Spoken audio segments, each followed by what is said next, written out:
You know, it's incredibly tempting to look back at ancient history and view it like a beautifully illustrated fantasy novel. Oh, absolutely. It's like we picture these grand, clean narratives where the gods are up in the sky, the humans are down on the ground, and the lines between them are drawn in permanent ink. Hmm. We really like the idea that a myth is just a myth, and reality is just reality. It's a comforting way to view the past, certainly. It gives us a very, a neat sense of order. We put the archaeology in one box and the mythology in another. Exactly. But the truth is, when you actually start digging into the soil and looking at the DNA, that neat little fantasy book falls apart completely. Right. It gets incredibly messy. So, welcome to the deep dive.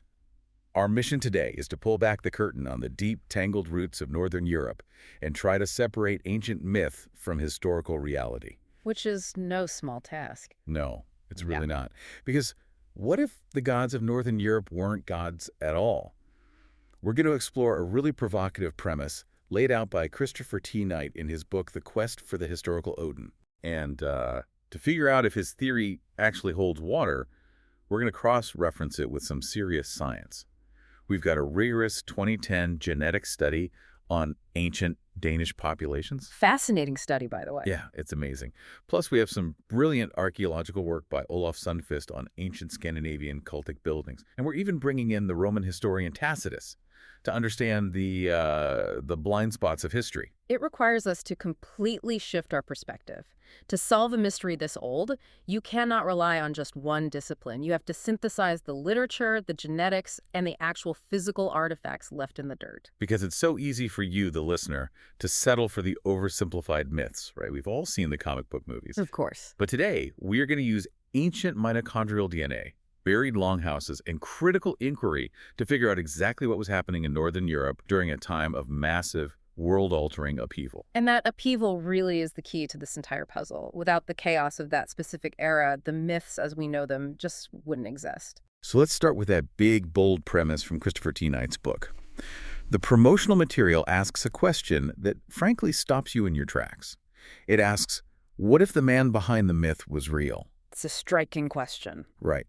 The book pitches this idea that Odin, the Allfather, the one-eyed god of Norse mythology, the guy with the ravens, was not actually a god at all. No. Instead, he was a real flesh-and-blood leader, a man whose legacy was so profound that it shaped nations and migrations during a very specific turbulent era known as the migration period. It is a highly provocative stance, for sure. It forces us to reevaluate figures we've relegated purely to the realm of fiction. Yeah. We are so used to seeing Odin as an abstract deity representing wisdom or war, rather than a literal geopolitical player. And if you're looking at the visual sources provided with this book, they really set a totally different scene than what you might expect. Forget the shiny golden armor or the big horned helmets. Right, none of that. One illustration shows this rugged, intensely grizzled warrior.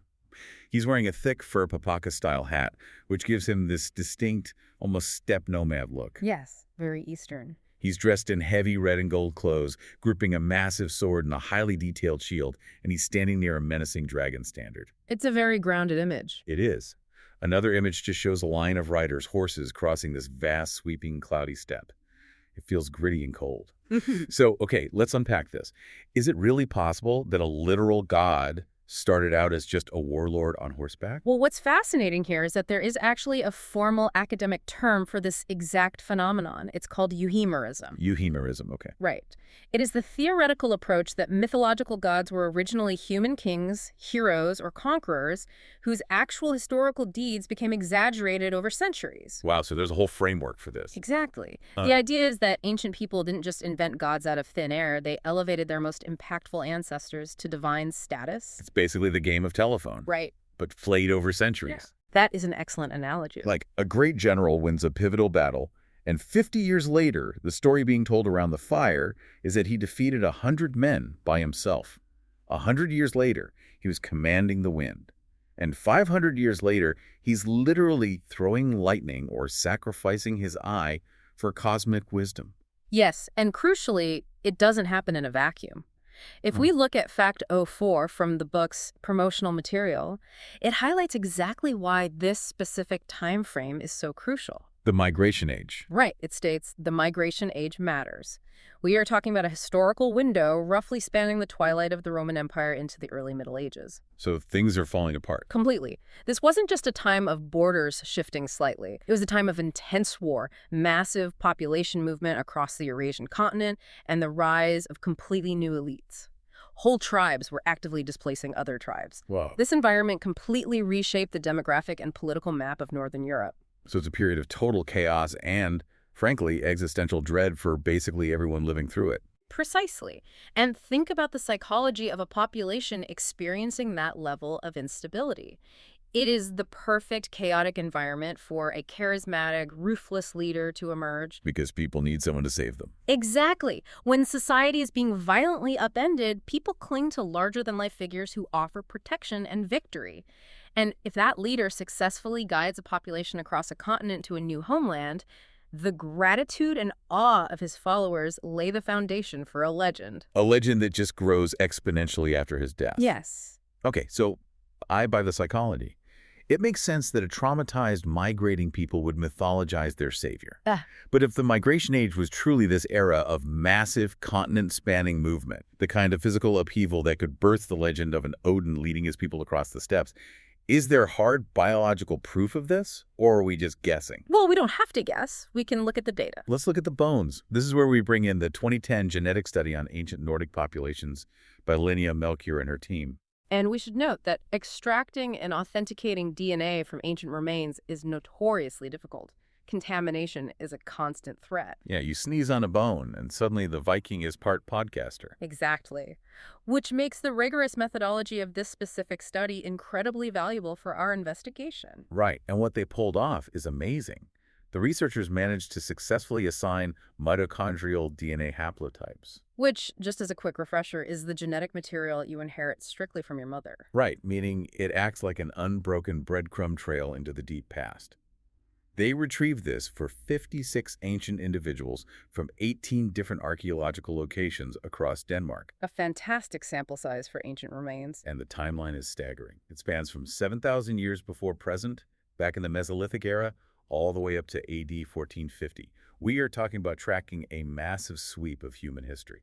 And if we connect this genetic breadcrumb trail back to our warlord from the steppes, we have to look at the specific genetic markers they tracked over time. The study zeroed in on something called haplogroup B. Okay, haplogroup They found this specific maternal haplogroup in a whopping 13% of the ancient Danes they tested from the Iron Age through to the medieval period. 13%. That's a very solid chunk of the population. Yes, but here is the critical data point that changes everything. Among modern extant Danes and Scandinavians living today, that exact same haplogroup is only found in about 2.5% of the population. Wait, hold on. A drop from 13% down to 2.5% sounds incredibly violent to me. It does sound drastic. Yeah, my mind immediately goes to genocide, or maybe a massive plague wiping out that specific group of people. Are you saying they just died out? That's the immediate assumption. But no, it didn't necessarily die out in the sense of an extinction-level event. Rather, this sharp drop points to exactly what the Odin book suggested. Massive later immigration events. Yes. Think of it like pouring a cup of dark coffee into a gallon of milk. The coffee doesn't cease to exist, and it wasn't wiped out. Right, but it looks a lot lighter. Exactly. The sheer volume of the milk fundamentally changes the makeup of the liquid. The ancient southern Scandinavian gene pool, which had this high concentration of haplogroup I, was effectively diluted by huge influxes of new people moving into the region. Ah, okay. So it's not that the original people were eradicated. It's that so many new people arrived during the migration age that the old genetic signature just became a much smaller piece of the overall pie. You've got it. The genetic makeup of the area was fundamentally rewritten by migration. It provides the biological receipt, so to speak, for the mass movement of people that Knight is arguing brought the Odin figure into Northern Europe. That perfectly aligns with the chaos of the migration age. But there was another really cool nugget in this study that stood out to me about how these ancient populations interacted. The hunter-gatherer DNA. Yes. The researchers looked at some even older remains. 2 Neolithic samples from around 4,200 years ago, and 1 Bronze Age sample from about 3,300 to 3,500 years ago. And they found they belonged to haplogroups U4 and U5A. Yes, and that is a vital detail for understanding the mechanics of how human beings actually colonize a landscape. Those specific haplogroups, U4 and U5A, are recognized as ancient hunter-gatherer genes. Okay. They are deeply associated with the Mesolithic populations of Central and Northern Europe, the indigenous people who were foraging and hunting there long before agriculture was introduced. Which proves something amazing. When the early farming cultures eventually arrived in Scandinavia with their new technologies and their domesticated animals, they didn't just slaughter the local hunter-gatherers and completely replace them. No, they integrated. We literally see the hunter-gatherer maternal DNA surviving and blending into the farming populations thousands of years later. It dismantles the popular idea of a clean replacement. His term is rarely a neat chapter break where one group entirely erases the previous one. Right. It is a messy, complex blending of cultures, technologies, and, as the mitochondrial DNA proves, genetics. It's a continuous integration. And this applies to our Odin theory as well. Oh, because the incoming tribes would have done the same thing. Exactly. The incoming tribes of the migration age would have integrated with the local populations, blending their myths, their leaders, and their bloodlines. Okay, so the DNA proves a massive influx of new people arrived and blended with the locals during the migration age. But if a charismatic warlord led them, how did he assert his dominance in this new land? He needed infrastructure. Right, he couldn't just rely on an army forever. He needed monuments. If Odin started as a warlord and ended up a god, where did his followers actually gather to worship him or pay tribute to him? This brings us to Olaf Sundquist's archaeological paper on the Old Norse Hof. This is a fascinating pivot because it raises an important question about how we interpret the physical three-dimensional spaces of the past. Yeah. For a very long time, the academic consensus was highly skeptical that pre-Christian temples even existed in Scandinavia. Yeah, the paper mentions Olaf Olsson's really famous 1966 theory. Olsson basically argued that Viking temples were just a total myth. Yes, he Yeah. was very firm on that. He said that later medieval writers, who were almost entirely Christian monks and scholars, were just projecting their own daily experiences with Christian church layouts onto the pagan past. They were looking backward and assuming, well, we have dedicated churches, so the pagans must have had dedicated temples. Right, and Olsson's skepticism was highly influential for decades.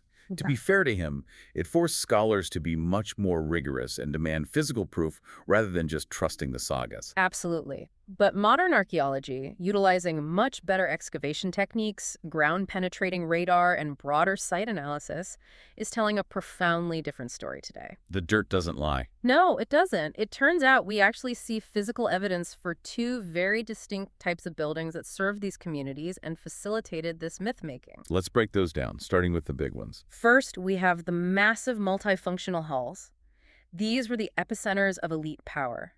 A prime example detailed in the paper is the Viking Age hall excavated at Hofstayr in northern Iceland. The dimensions of this structure alone are staggering. It was 36 meters long and 8 meters wide. Wow. To put that in perspective, that is a massive, imposing structure for that time period. It's essentially the length of a modern commercial airliner built out of timber and turf in a harsh landscape. The sheer amount of resources and labor required to build it was a statement of power in itself. And the archaeological finds paint a vivid, frankly visceral picture of what happened there. The animal bones. Yes. They found at least 23 cattle skulls, which analysis suggests were deliberately displayed along the outside turf walls of the building, likely bleached by the sun. That is just wow. And inside, in an adjacent room, they found a completely decapitated sheep. That is wild. My mind immediately goes to the sensory experience of walking into that place. The smell of the roasting meat, the smoke, the sheer noise of it all. It was designed to overwhelm. This isn't just a simple farmhouse. This is an arena. It's a place for brutal political posturing, grand feasting, and ritual slaughter. Precisely. The chieftain would host these massive banquets to distribute wealth, secure alliances, and display his martial power while simultaneously leading religious sacrifices. So it's all mixed together. Entirely. The secular authority and the sacred rituals were completely intertwined in these grand halls. If you were pledging loyalty to the descendants of an Odin, this is where you did it. But here's where it gets really interesting. Because it wasn't just these big, loud, bloody, multifunctional mead halls. Sundquist points out that archaeologists have also discovered smaller, dedicated cult houses. Yes. These were buildings specifically detached from the main farms and central settlements. The spatial separation is the key to understanding their function. It indicates a designated, exclusive sacred area, It wasn't meant for 100 drunken warriors. It was meant for something else. The paper mentions examples like the sites at Borg in Sweden or Upokra in Scania, and the artifacts they found inside these smaller buildings are incredible. They really are. At Borg, they found a depot containing almost 100 amulet rings. At Upokra, they uncovered gilded silver beakers, a glass bowl, and these tiny, intricate gold foil figures known as goldgubber. If we look at the mechanics of religious power, this resolves the old debate sparked by Olson. The ancient Northerners didn't just have one or the other, they had both. Right. They had the massive community centers, the halls for public political religious feasting, where the chieftain cemented his authority in front of the masses. And they also had smaller, highly specific, almost chapel-like buildings for more intimate, likely exclusive communion with the divine. So if you were a follower of this mythologized leader, you might attend a massive, raucous feast in the Great Hall to cement your political loyalty. But the actual sacred relics, the gilded beakers, the physical idols of the gods, those were kept in the quiet, exclusive cult house up the hill. Yes. It shows a level of religious complexity and institutional structure that the older theories just completely failed to give them credit for. Exactly. It forces us to abandon the simplistic narratives we often default to when imagining the barbarian North. They had highly structured societies. Which is actually a perfect segue into our final set of sources. Because understanding how we study this history is just as important as the history itself. It's crucial. There's an illustration included with the Odin book materials titled, "The Internet Answer versus This Book's Question." It's essentially a chart contrasting two entirely different ways of processing information. It's a very striking visual representation of historiography, which is the study of how history is written, interpreted, and understood. If you're picturing this chart right now, it hits you over the head with this concept. Yeah. On one side, you have the easy answer. Right. This approach gives you immediate gratification. It relies on surface-level information, oversimplified narratives, and confirmatory bias. It's marked by jumping to a quick consensus, entirely lacking in primary source depth, and ultimately, it requires nothing more than passive consumption of information. It is the intellectual equivalent of fast food. It feels good in the moment, but provides absolutely no nutritional value for your understanding of the world. Totally. But on the other side of the chart, you have the investigation. This side demands sustained critical inquiry.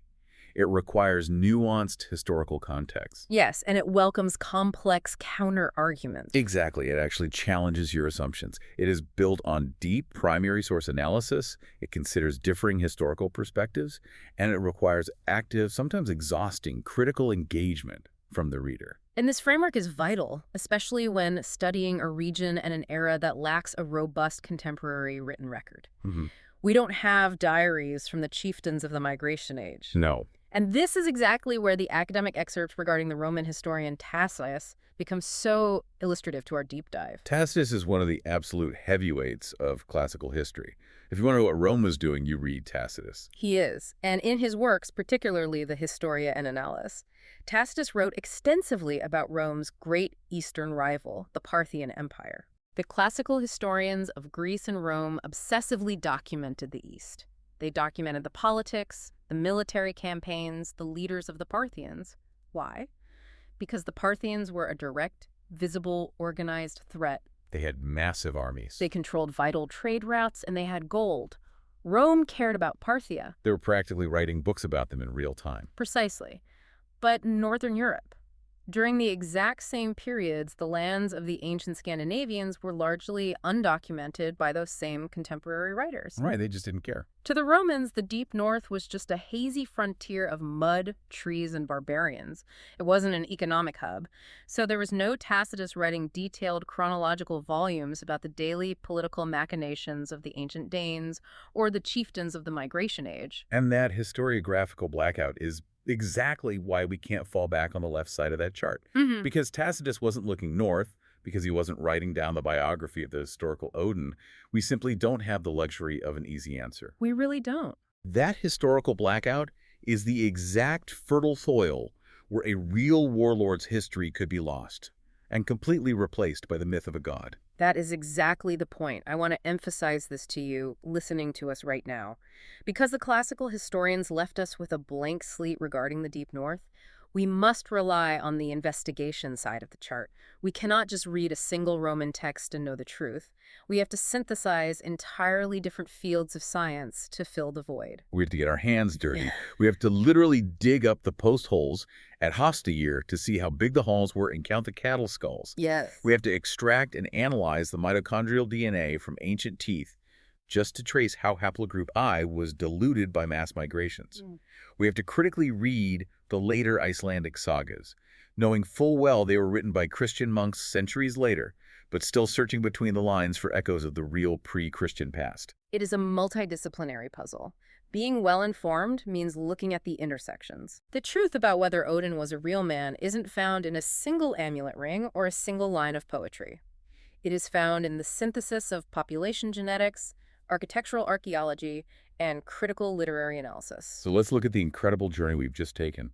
We started with this deeply provocative theory of a grizzled migration-age warlord riding across a cloudy steppe, rather than a god sitting in the clouds. A very different picture. Then we looked at the hard science, the ancient Danish DNA, and verified the mechanism of that era. It truly was a time of massive genetic dilution and population integration, which is exactly the kind of chaotic environment where a legendary leader could rise and save a displaced people. We then explored the physical spaces where those legends were subsequently worshipped. We moved past the old 1966 assumption that Viking temples were mere myths, discovering the reality of both the bloody, massive feasting halls for political theater and the smaller, gold-flecked cult houses for exclusive religious communion. And finally, we learned that because of the blind spots of historians like Tacitus, who were too busy looking east, true history demands our active critical engagement. We can't just passively consume the myths. We have to investigate the reality using every tool at our disposal. The past is never as simple or as clean as the myths suggest. It is complex, it is deeply human, and it requires sustained inquiry to uncover the truth hidden beneath the legends. Which leaves me with one final thought I want to pose to you, the listener. We've spent this time talking about how a charismatic warlord from the chaos of the migration age could have his exploits echoed, exaggerated, and amplified over centuries, like a massive game of telephone, until he literally became the Allfather of a divine pantheon. Now look around at the world today. We live in an era of fragmented, easily manipulated digital records. We have deepfakes, we have algorithmic echo chambers, and we have platforms where facts are rewritten in real time. It's a modern kind of chaos. Exactly. If a warlord with a sword could become a god through word of mouth, well, what modern historical figures or leaders might currently be undergoing that exact same process of mythologization right now? When the historians are digging through our digital ruins 2,000 years from now, trying to piece together our chaotic era whose human reality will be lost, and what new gods will they think we worshipped? Think about that next time you see a narrative forming online. Thanks for joining us on this deep dive.